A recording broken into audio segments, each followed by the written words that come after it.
Now to a K2 crime alert. A takeover robbery that sounds kind of like it came out of a movie script. Two store clerks tied up and robbed at a popular mall. K2's Melanie Wingo live at the Lloyd Center. Mel, still a lot of unanswered questions about this case.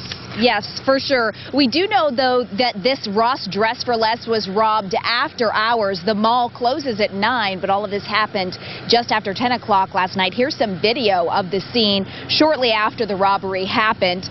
Police say the robber tied up 2 employees and then took off with some cash. Other than being tied up, though, those employees were not hurt. Police don't have anyone in custody just yet, and they don't even have a suspect description to pass along to us this morning, unfortunately, although K2 did contact dispatchers, and we do know that police are still investigating all of this.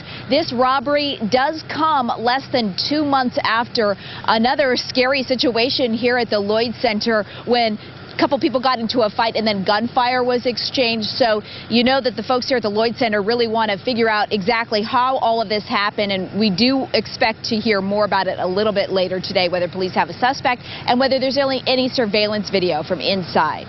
Reporting live outside the Lloyd Center, Melanie Wingo, K2 News. We'll wait to hear about all that, Melanie. Thank you very much.